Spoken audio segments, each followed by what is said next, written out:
Hi guys, good morning. This is Miss Carson, your librarian. I wanted to do our next First Chapter Friday. So, in continuing with our theme of choosing books that are on the South Carolina Young Adult Book Award nominee list, I chose another mystery. They seem to be my go-to lately. This one is called Truly Devious by Maureen Johnson.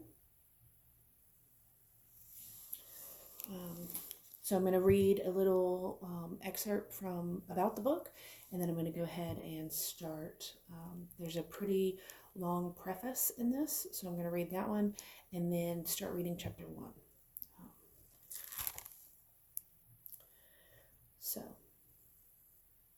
Ellingham Academy is a famous private school in Vermont. It was founded by Robert Ellingham, an early 20th century tycoon who wanted to make a wonderful place full of riddles, twisted pathways, and gardens.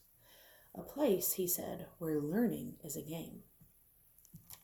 In 1936, shortly after the school opened, Ellingham's wife and daughter, Iris and Alice, were kidnapped. The only real clue was a mocking riddle listing methods of murder signed with the frightening pseudonym Truly Devious. It became one of the greatest crimes of American history. Something like that could never happen again, of course. Years later, true crime aficionado Stevie Bell is set to begin her first year at Ellingham Academy, and she has an ambitious plan. She will solve this cold case. That is, she will solve the case when she gets a grip on her demanding new school and her housemates. The inventor, the novelist, the actor, the artist, and the jokester. But something strange is happening. Truly Devious makes a surprise return, and death revisits Ellingham Academy. The past has crawled out of its grave. Someone has gotten away with murder. Truly Devious is the first novel in a murder mystery trilogy by New York best-selling author Maureen Johnson. I really like trilogies and sequels, books that are in a series, typically because I like to get invested in in the characters, and by having those series of books, it allows me to follow the characters through multiple books, which is great. So, the first thing I'm going to start with is a letter that's in the book that is written in the font that looks like the letters were cut out of maybe a magazine or a newspaper. So, Federal Bureau of Investigation. Photographic image of letter received at the Ellingham residence on April 8, 1936.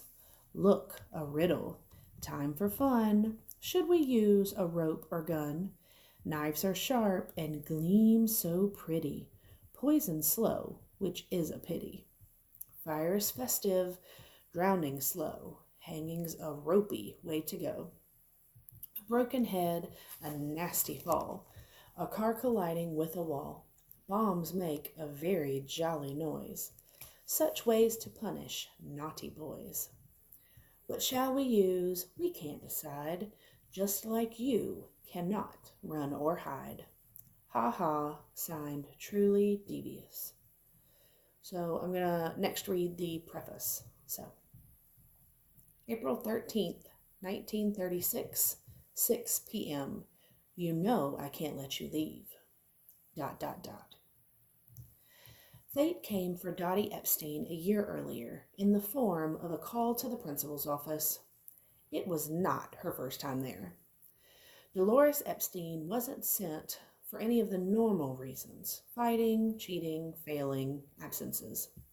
Dottie would get called down for more complicated matters: designing her own chemistry experiments, questioning her teacher's understanding of non-Euclid geometry, or reading books in class, which was because there was nothing new to be learned, so the time might as well be spent doing something useful.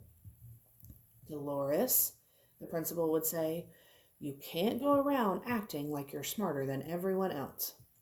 "But I am," she would reply, not out of arrogance, but because it was true. This time, Dottie wasn't sure what she had done. She had broken into the library to look for a book. She was pretty sure no one knew about that. Dottie had been in every corner of this school, had worked out every lock, and peered in all the cupboards and closets and nooks. There was no malicious intent. It was usually to find something, or just to see if it could be done. When she reached the office, Mr. Phillips, the principal, was sitting at his massive desk. There was someone else there, a man with salt and pepper hair and a marvelous gray suit. He sat off to the side, bathed in a striped beam of sunlight from the window blinds. He was just like someone from the movies. He actually was someone from the movies, in a way.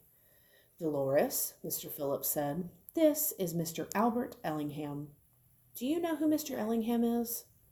"Of course," she said. Everyone did. Albert Ellingham owned American Steel, the New York Evening Star, and Fantastic Pictures. He was rich beyond measure. He was the kind of person you might imagine would actually be on money. "Mr. Ellingham has something wonderful to tell you. You are a very lucky girl." "Come sit down, Dolores," Mr. Ellingham said, using an open hand to indicate the empty seat in front of Mr. Phillips' desk. Dottie sat, and the famous Mr. Ellingham leaned forward, resting his elbows on his knees and bringing his large, sun-tanned hands together in a knot. Dottie had never seen anyone with a suntan in March before. This, more than anything, was the most powerful sign of Mr. Ellingham's wealth. He could be the sun itself. "I've heard a lot about you, Dolores," he said. "Mr. Phillips has told me how very bright you are. 14 years old and in 11th grade? You've taught yourself Latin and Greek? I understand you do translations?" Dottie nodded shyly. "Do you sometimes get bored here in school?" he asked. Dottie looked at the principal nervously, but he smiled and nodded encouragement. "Sometimes," Dottie said, "and it's not the school's fault." Both men chuckled at this, and Dottie relaxed a little. Not much, but a little.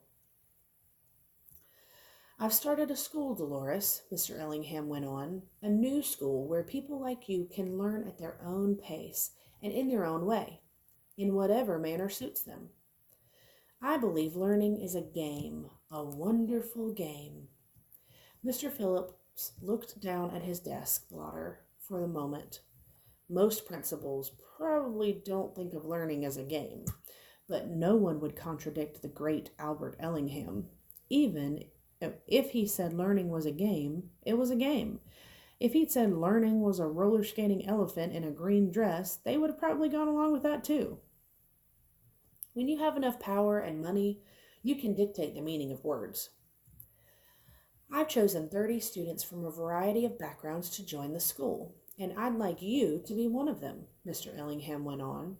"You'll have no restrictions to your learning and access to whatever you need. Wouldn't you like that?" Dottie liked the idea very much, but she saw an immediate and inescapable problem. "My parents don't have money," she said plainly. "Money should never stand in the way of learning," Mr. Ellingham said kindly. "My school is free. You are there as my guest, if you'll accept." It sounded too good to be real, but it was true. Albert Ellingham sent her a train ticket and $50 in pocket money. A few months later, Dottie Epstein,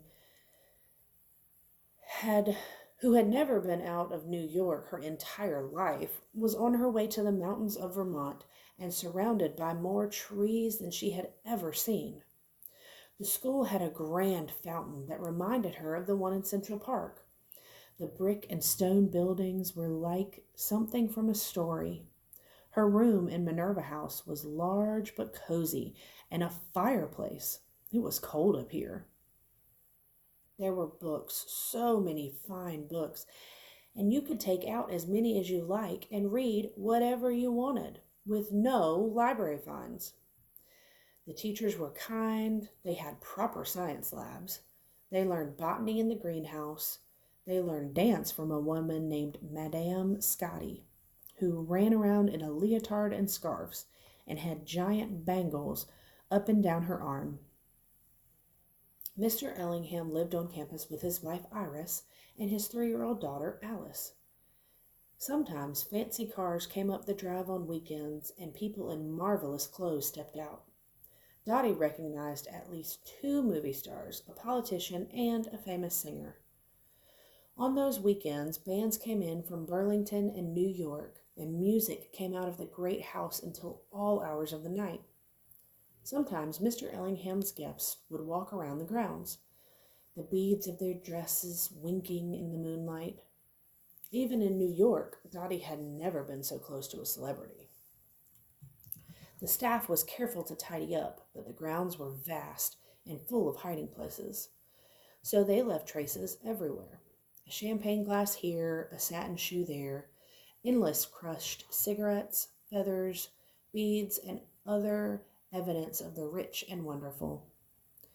Dottie liked to collect these strange things she found and keep them in what she called her museum. The best thing Dottie found was a silver lighter. She flicked it on and off and was pleased by its smooth motion. She was definitely going to turn the lighter in. She just wanted to hold on to it for a while. Since Ellingham gave its students freedom to work and study and wander, Dottie spent a lot of her time on her own. Vermont was a different sort of place. This wasn't like climbing down fire escapes or up water pipes. Dottie acclimated herself to the woods, to poking around the edges of campus. That's how she found the tunnel on one of her first outings after she arrived in Ellingham in the fall. She was exploring the woods. Dottie had never experienced anything like this thick canopy of leaves, this deep quiet except for the occasional rustling of noise. Then she heard something familiar, the sound of something thin and metal underfoot. She knew the drum-like sound immediately. It sounded exactly like the sound of a sidewalk hatch made when you stepped on it. Dottie opened the hatch and saw a set of clean concrete steps leading down into the ground. She found herself in a dark brick tunnel, one that was dry and well maintained. Her curiosity was piqued. She used the silver lighter to guide her down to a thick door with a sliding panel at eye level. She knew this sort of thing at once. They were all over the city. It was a speakeasy door. The door was unlocked. Nothing about this tunnel seemed very secure. It was just there to be explored. So she explored. The door opened to a room about 8 foot square with a high ceiling. The walls were covered in shelves, and those shelves were full of bottles of wine and liquor in every description. Dottie examined the ornate labels on the colored glass, labels in French, German, Russian, Spanish, Greek, an entire library of alcohol. There was a ladder built into one wall. Dottie climbed it and opened the hatch at the top. She found herself inside a small domed structure with a glass roof. The floor was covered in fur rugs and cushions, several ashtrays, and a few errant champagne glasses. She stood on the bench seating that ran around the rim of the room and realized she was on a small island in the middle of the ornamental lake behind the Ellingham's great house. A secret nook. The most perfect secret nook in all the world. This would be her reading spot, she decided. Dottie Epstein spent a lot of her time there, curled up in a fur rug, a pile of books by her side. No one had ever caught her there, and she felt sure even if Mr. Ellingham did, he wouldn't mind. He was such a kind man and so full of fun, nothing could be safer. This particular April day was strange and foggy. blurring spaces between the trees and blanketing all of Ellingham in a milky mist. Dottie decided that the weather lent itself to a mystery. Sherlock Holmes would be perfect. She'd read every Sherlock Holmes story, but rereading was one of her favorite greatest pleasures. And this fog was just like the London fog in the stories. She had learned which times were best to go to the little dome. It was a Monday afternoon. No one from the big house would be there. Mr. Ellingham had driven off that morning, and Mrs. Ellingham in the afternoon. Dottie took the collection of Sherlock Holmes stories from the school library and set out to her secret place. The view from inside the little dome that day was like being inside of a cloud. Dottie stretched out on the floor and pulled the fur rug over herself and opened the book. Soon she was lost on the streets of London. The game was afoot. Dottie got so lost in her reading that she was taken unaware by a noise directly below her. Someone was in the liquor room and was climbing up the stairs. Someone was right there. With no time to get away, Dottie pulled the heavy fur rug over herself and pressed herself as far against the wall as possible, and tried to mix in with a pile of cushions. Just stay on the floor. Be a lump. She heard the groan of the hatch being lifted, the thunk as it fell hard back against the stone. The person hoisted themselves into the dome and just stood a foot or so away from Dottie's face. She prayed they didn't step on her. She pulled herself tighter. The person moved away from her and set something down on the floor. Dottie took a chance and lifted the edge of the rug by just an inch and saw a gloved hand pulling items from a sack, setting them on the floor. She glanced another inch to get a better look. There was a flashlight, binoculars, a length of rope, and something that glinted. The glinting thing was handcuffs, sort of like the ones her uncle, the police officer, had. A flashlight, binoculars, rope, and handcuffs? A rush of adrenaline ran through her body, skyrocketing her heart rate. Something was wrong here. She let the rug drop over her face and hunkered down tight. Her face pressed to the floor, flattening the bridge of her nose. The person shuffled around the space several minutes. Then there was a sudden quiet. Had they gone?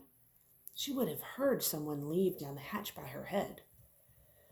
Her breath came back hot against her face.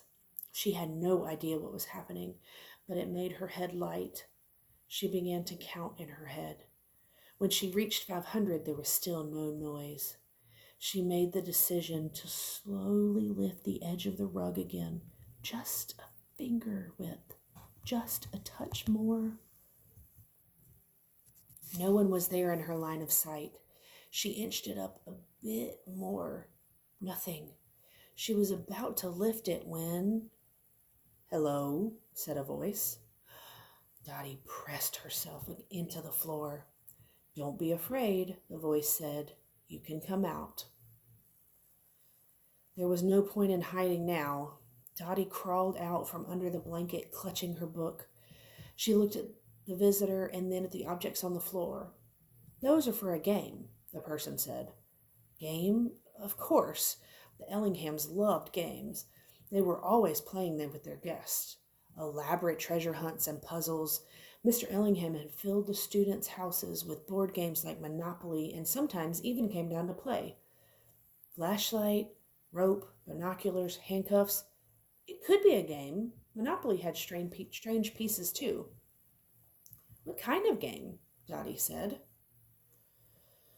"It's very complicated," the person said, "but it's going to be a lot of fun.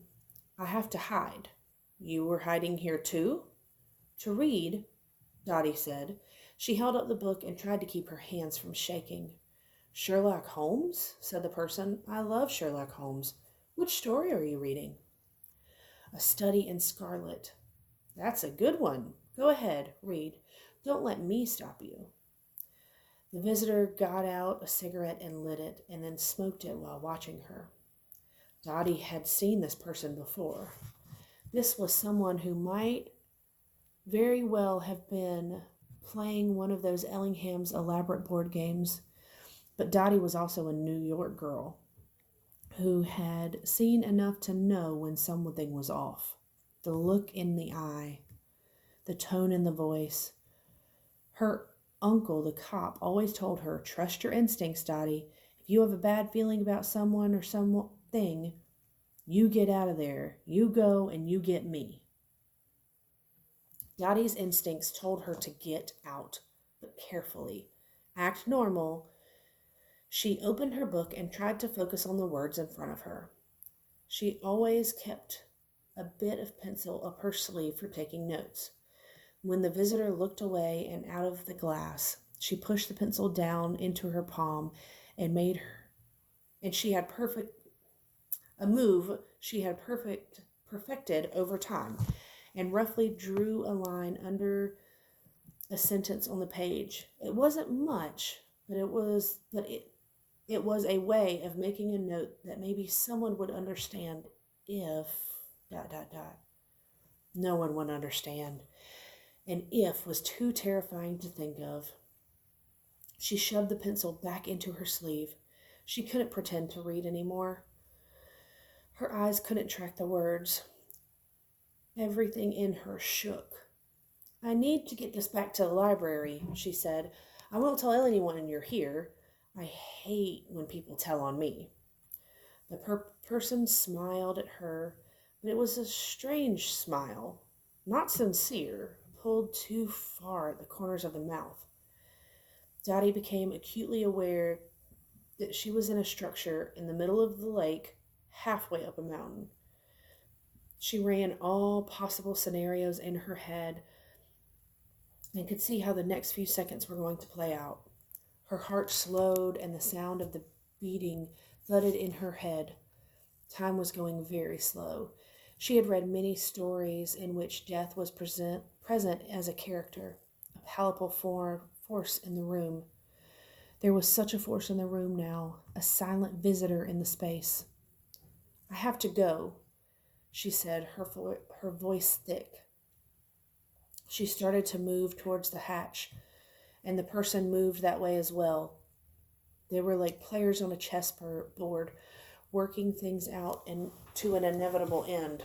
"You know I can't let you leave," the person said. "I wish I could." "You can," said Dottie. "I'm good at keeping secrets." She clutched her Sherlock Holmes. Nothing bad could happen when she was holding Sherlock Holmes. Sherlock would save her. "Please," she said.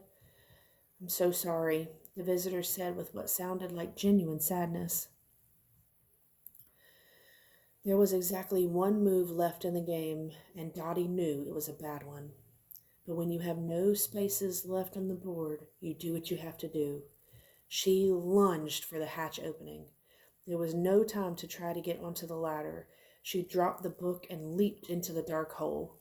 She reached out blindly, her fingers slipping along the rungs of the ladder, but she couldn't purchase. She was falling. The floor met her with a terrible finality. She had a pulsing moment of consciousness when she landed. There was an ache that was almost sweet, and something warm pooled around her. The person was coming down the ladder. She tried to move, to slide along the floor, but there was no use. "I wish you hadn't come here," said the visitor. "I really do." When the darkness came for Dottie, it was quick, and it was total. Here's an excerpt from Murders on the Mountain, the Ellingham Affair. Ellingham Academy was located halfway up a mountain, officially named Mount Morgan. No one called it Mount Morgan, though. It was always known as Mount Hatchet, or the Big Axe, because of the protuberance at the peak, which resembled the tool of the same name. Unlike the mountain around it, which attracts skiers and vacationers, Mount Hatchet was largely undeveloped and wooded. Hikers liked it, and so did loners and birdwatchers and people who enjoyed mountain streams and getting lost in the woods. In 1928, when Albert Ellingham came upon it, people avoided the Big Axe. No road, no matter how rough, went that way. The woods were too thick, the rivers too deep. There were too many falling rocks. It was too wild and strange. According to the legend, Albert Ellingham had come to the place purely by mistake while trying to get to Burlington to the yacht club. How you accidentally found yourself on the side of an uninhabited mountain in 1928 is unclear, but he had done it and proclaimed the perfect spot. He had long had a dream of establishing a school that employed his own principles and ideas, learning as a game, a blend of rich and poor students, everyone learning together at their own pace. The air here was clean, the bird song pure. There was something to distract students from their purpose. Ellingham purchased a massive plot at 3 times the asking price. It took a few years to dynamite enough flat space to build the school. Rough roads were cut, the telephone company ran wires and put in a few payphones along the way. Slowly but surely, Mount Hatchet was connected to the world by a dirt track and a few wires and a stream of people and supplies. Ellingham Academy, as it would be known,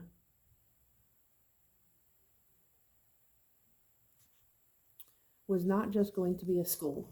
The Ellinghams also built a home there, smack in the heart of the campus. And it wasn't just any home either.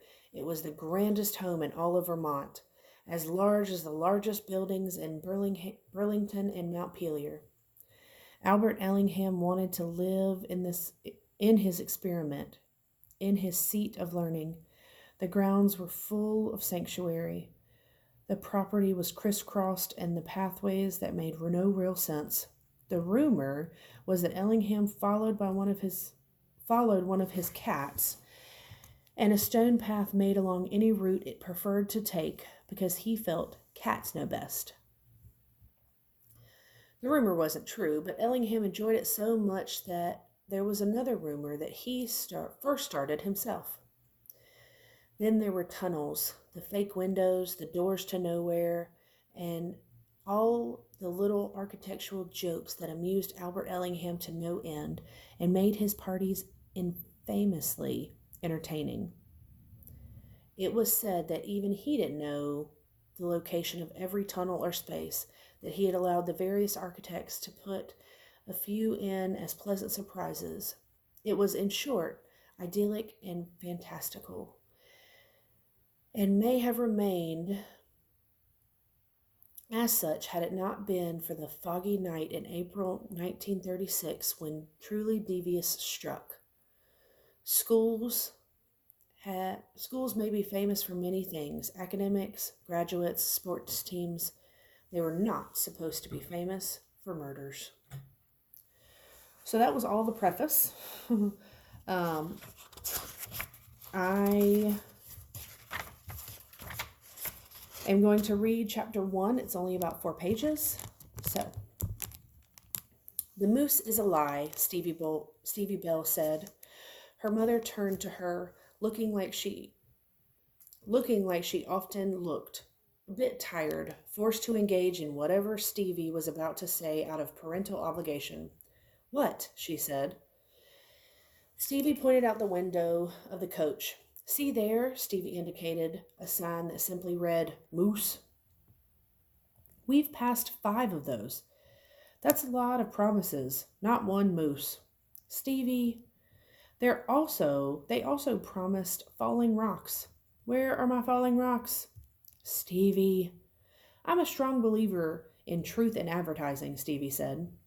This resulted in a long pause. Stevie and her parents had had many conversations about the nature of truth and fact, and this might, on another day, have erupted into an argument. Not today. They seemed to decide, through some mutual and unspoken agreement, that they would let the matter slide along. It wasn't every day you moved away from home to go to a boarding school, after all. "I don't like that we're not allowed to drive up to the campus," her father said. for what was probably the 8th time that morning. Ellingham's information packet had been very clear to this point. Do not attempt to drive students to the school. You will be forced to leave them at the roadside gate. No exceptions to be made. There was nothing nefarious in this. The reason was well explained. The campus had not been designed for lots of cars. There was a single road in, and there was no place to park. To get in or out, you rode in the Ellingham coach. Her parents had viewed this dimly, as if a place hard to reach by car was somehow inherently suspicious and impinging on God-given American freedom to drive anywhere they wanted to. Rules were rules, though, so the Bells were seated in this coach, a quality one with a dozen seats, tinted windows, and a video screen that did nothing but faintly mirror the window reflection back again. An old silver-haired man was at the wheel. He had not spoken since he picked them up at the rest stop 15 minutes before, and even then, all he said was, "Stephanie Bell," and "Sit where you want. No one else is there." Stevie had heard about this famous Vermont school and that they called outsiders Flatlanders. But there was something spooky about his silence. "Look," her mom said quietly, "if you change your mind." Stevie gripped the side of her seat. "I'm not going to change my mind. We're here. Almost." "I'm just saying," her mother said, and then she stopped saying it. This was another well-trod conversation. The morning was full of greatest hits and little new material. Stevie looked back out as the view of the mystical blue Vermont skyline disappeared, eaten by the trees and the wall of sheer rock where the road cut through the mountains. Her ears popped from the slow increase in altitude as they drove along I-89, away from Burlington, Vermont, and deeper into the wild. Sensing that the conversation had come to its natural end, she put in her earbuds. Her mother touched her arm as she went to hit play in the podcast. "Maybe this isn't the time to listen to those creepy murder mystery stories," she said. "True crime," Stevie replied before she could stop herself. Making the correction made her sound pedantic. Also, no fighting, no fighting. Stevie pulled out her earbud jack and coiled the cord. "Have you heard from your friend?" her mother said. "Giselle?" "Janelle," Stevie corrected her. She texted and said she was on her way to the airport. "That's good," her mother said. "It will be good for you to have some friends." "Be nice, Stevie. Don't say that you already have friends. You have lots of friends. It doesn't matter that a lot of them you know are people online from murder mystery boards." Her parents had no idea that you could meet people outside